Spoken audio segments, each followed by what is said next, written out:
Can you hear me? Yes. So, привет, everyone. And first of all, I should say, especially to the people of Minsk here, I am here since 3 nights, and it has been amazing place. So I was very worried, especially because I am a vegetarian, but the potato draniki is amazing. Well, this talk is supposed to be a lightning talk. I have 20 minutes. So I'm not sure how much time I will get for the questions, but I'm very happy to take the questions outside in the discussion zone.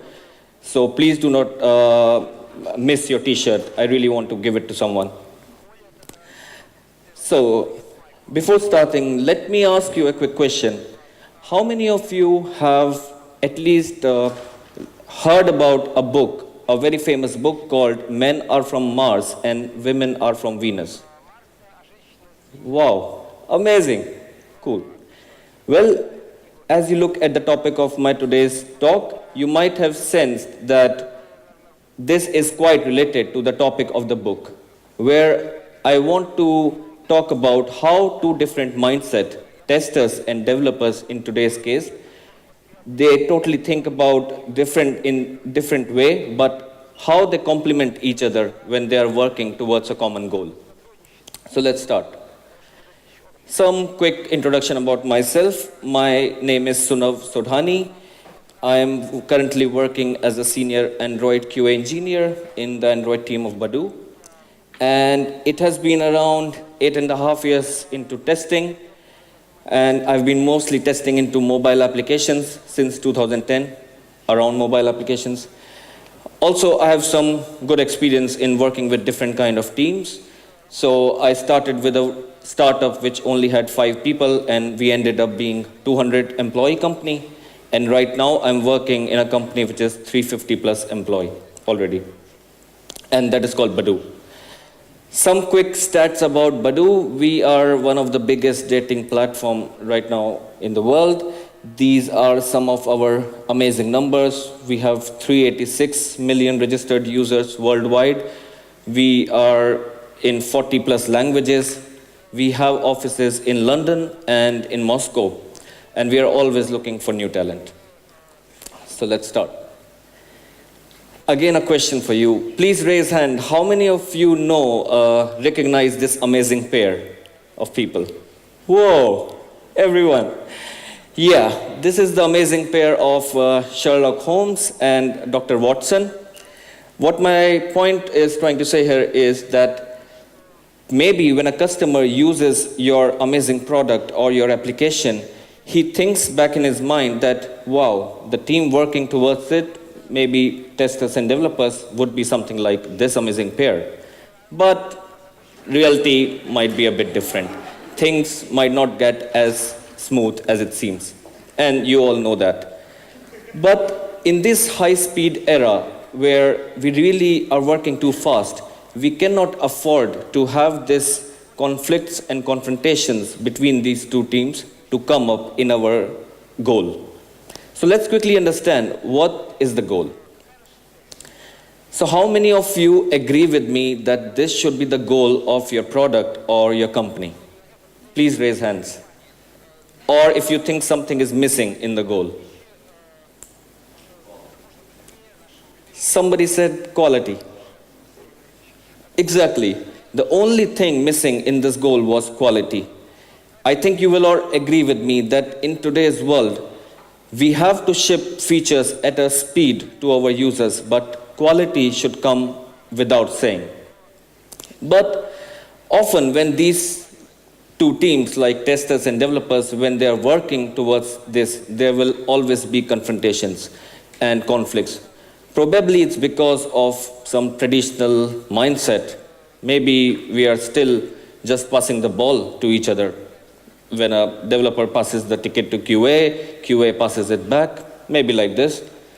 And also, we still hear some statements like this in our team when a developer saying, hey, I cannot reproduce this bug. Or a tester saying, hey, even the happy path is failing. Oh, it's so sad. Well, If we think it's just a game of football, maybe we just scored against one another and the goal is 1-1. Probably we want to do this, but although this happened in real life, but I'm pretty sure none of us want to do this. So let me tell you what approaches at Badou work for us for this thing. Oh, it's already 5 minutes? Okay, I have to run fast. Some quick context about my approaches. So some quick context how we work at Badou. So at Badou, we are doing branch-based development and testing. Basically, this helps us in releasing weekly for mobile apps. So for Android and iOS, we are releasing weekly. And some quick things which every QA at a Badou does. A QA takes part in the feature kickoff. A QA also reviews the product requirement document. We call it PRD. This is basically the source of truth for everyone. And when a ticket comes to QA, we try to give QA estimate for one single round of testing of ticket. So the first approach, which I would like to mention, it sounds very basic, but it's very, very important when we are working together in this fast environment. Talking technical to developers. Now, I don't mean that when a tester has to talk technical to developers, it should be that he is technical enough to code or to do developer's job. But he needs to make sure, or they needs to make sure as a tester that they are doing proper root cause analysis of a problem. Let me show you a quick example which happened recently. So this is a screenshot of one of our tabs in Badou application called People Nearby, where we see the list of Badou profiles near your location. We were in the middle of our integration testing, and I saw that after exploring the app for a couple of minutes, the app was crashing. Now, there could be two ways to explain this problem to a developer. Probably not a good way can be, hey, after I use this app for a couple of minutes, I see this out of memory error in the logs, and that's it. Or a much better way could be, hey, I got this out of memory error in logs, and here is the memory dump for you to analyze. My point is, we try to do our best possible technical root cause analysis. And in this case, as a tester, I know that what are my tool sets and how to make best use of my tool sets. For me, in this case, I just went to Android Studio. I can see that there is a huge peak of memory leak. I know the option that where to get the heap dump. I dumped the heap file and I gave it to developer. And now the developer had a starting point to investigate the problem. We were not talking with him something into the wild. We always try to engage him with the issue so that we talk to the same language. The conclusion of this approach was we do not create unnecessary noise, which you might have heard this term. So we collaborate, we know all these approaches, and we talk to the same language. Let me quickly come to the second approach, shifting the responsibility of quality towards developers. So you all might have heard shifting left and all these things. So how we did it? We started to use QA equal to no. Yes, believe me, we definitely started to do it. Let me explain how we used QA as no.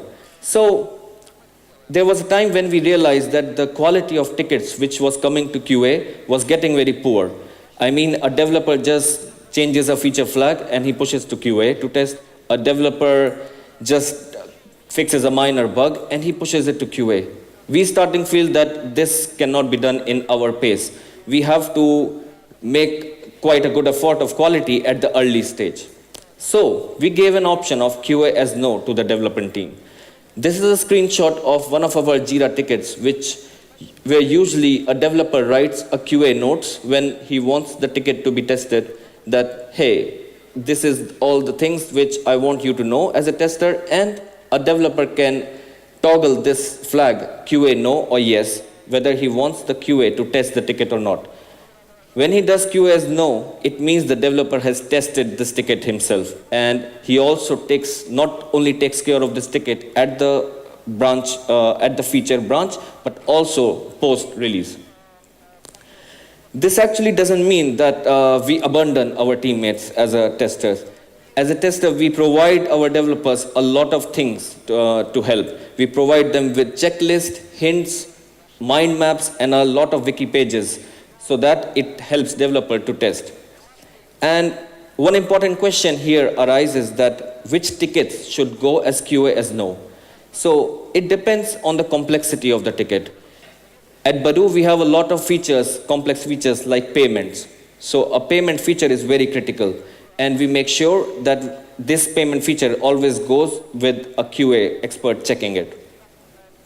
Initially, the developers were very reluctant to use it, but we started seeing the results in 1 month. And in one of our iOS teams, the result is like 50% of bug fixes are now going with QA as no.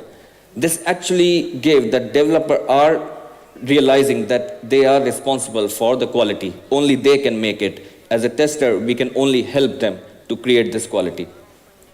And the conclusion here was that more features and more bug fixes were able to roll out in the weekly releases. And it was with amazing speed. The third approach. This also sounds a bit contradictory, and for us also in the beginning. We started asking the testing team not to be the middleman in the client-server communication channel. So, as a tester, I'm pretty sure you also have been doing it and still doing it for a long time. I mean, as a tester, we talk to client, we talk to developer, we talk to server, and many other people. But we realized that this is not a good approach for a longer run. The main reason was that maybe at times we realized that the client developer did not even know which is the server guy who worked for this feature with him. And this is an approach which actually takes time to implement. It also did for us. But taking the middleman out of this channel, so we asked that if there is a problem, client developers should directly talk to the server guys. The QA should not act as a middleman. This actually just speed up things sometimes, believe me. Not every approach worked for us and which was a success, but at Badou we keep trying different things. So let me tell you an approach which failed for us. This is usually the cycle how we do our branch-based development. We have a dev branch. Whenever a new feature has to be made, we cut out the feature branch from it. The ticket is into QA. If reopen, it can be reopened. If everything is tested, ticket is merged again to the dev branch, and then integration is created and then release. Some time back, we started to develop a new feature, and it required 3 developers to work on it. We call this strategy as umbrella branch strategy. So what did we do? There was a dev branch. We created just one feature branch out of it, called it an umbrella branch, and all the 3 developers started pushing their code towards it.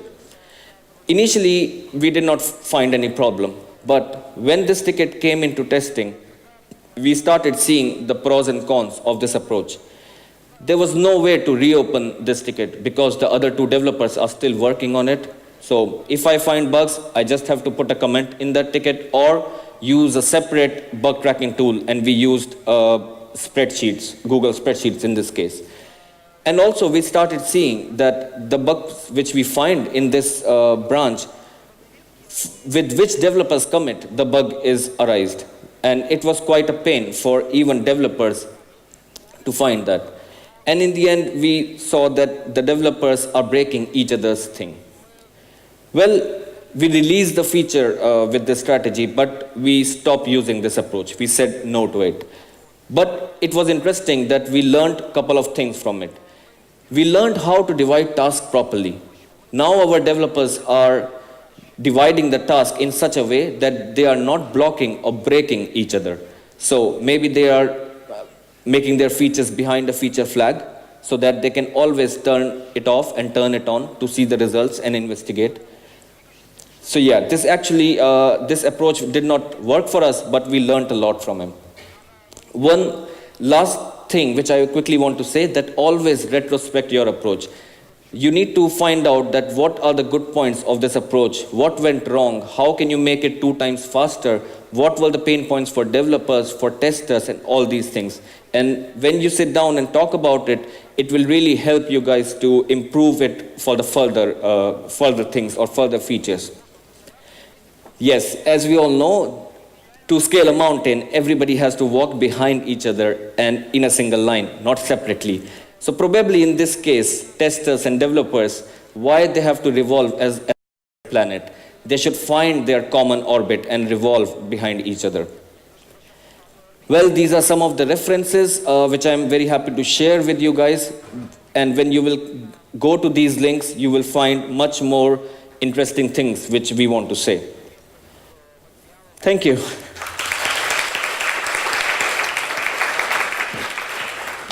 Do I have time?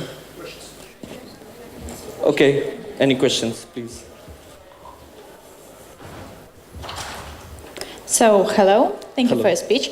I'd like to ask a question. For example, we have a developer who ticked a checkbox that he doesn't want QA to test his feature or his bug fix.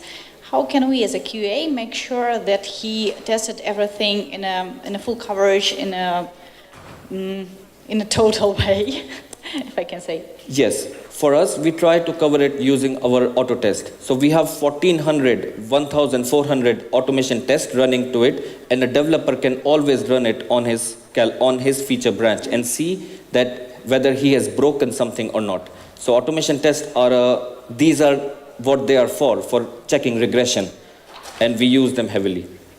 Okay, but for example, if he missed something, I think that his main reaction will be, oh my God, I think QA should test it.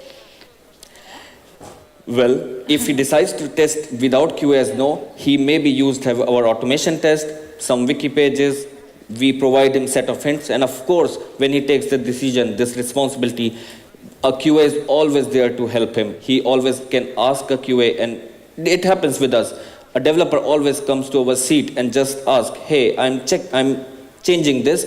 Can you tell me what can be the regression areas? And we tell him all these set of hints, and so that to make him confident that he's taking the right decision. Okay, thank you so much. Thank you. Any question?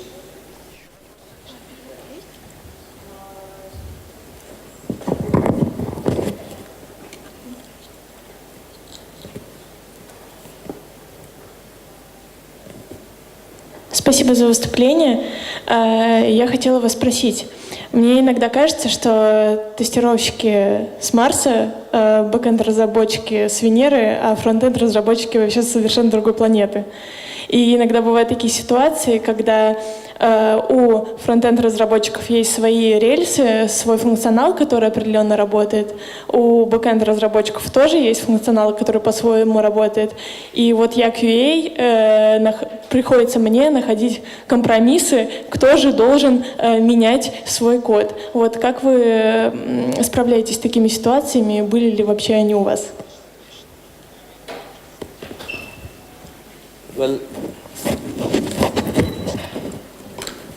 Well, if I understand the question correctly, so only a developer can change the code, I should say, and only he is intended to change the code. A QA cannot change the code or until he is confident to push his changed code to production. Talking about tools, I think when the same tool which developer uses to test whether what he has done is working or not, why not a tester can use the same tool? Maybe a postman, let's say, to check the HTTP request. So I think we can use the same tool. For Android application, we use the same Android Studio to build the application which developer uses. And as a QA, we only use the same thing. So why not use the same tools? Why compromise? Did I answer?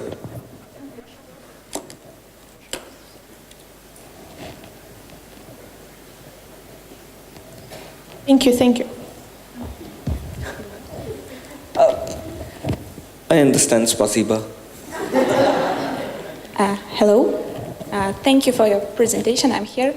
You started your speech with a reference to a book that men are from the Mars. Mars and Women women are are from from Venus. the Venus. Also, there is one more statement, and there is no friendship between men and women.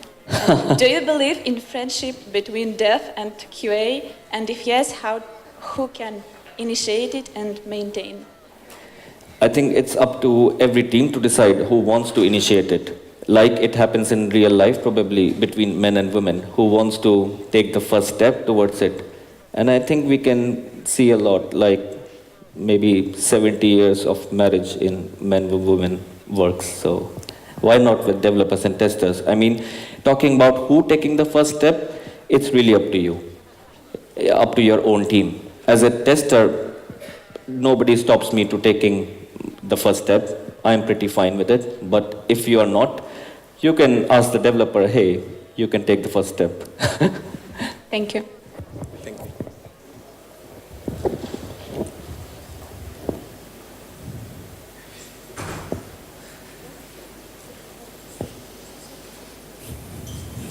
you. Thank you for your presentation. I had a question. What the most effective communication channel between testers and developers in your company? You are using some messenger, or you are leaving all notes inside Jira ticket, or face-to-face is faster and better? We use a lot of things. So we use tools, HipChat, Slack, and fortunately we are we are sitting in the same room, so we can always go to have a face-to-face communication. So we have everything, fortunately. But we also have sometimes to communicate with Moscow team. So there's always messenger, Skype calling, phone calling, on Jira tickets. For sure, sometimes there are sometimes when we want that this thing should be stated in a Jira ticket. Everybody should see it that, hey, I put this comment. So why not Jira ticket? And in this case, don't you have a problem when you have to remember what the problem was and to sit and find out it in different messengers, Jira tickets, and you gathering it together? Well, to be honest, I never faced such problem, and we have also an automated system in our company. Whenever somebody leaves a comment in Jira, I get a notification. So if I'm working towards a feature, a branch, I definitely can remember it for next 2 weeks or 3 weeks that where I communicated it. Thank you. Thank you. Any more? We don't have time. Oh, sorry. This one is for you. You can get a free t-shirt. Wow. And this one you should give for someone from your listeners for the best question. Okay. The lady who asked the question in Russian. There were two ladies with questions in Russian. The first one. Okay.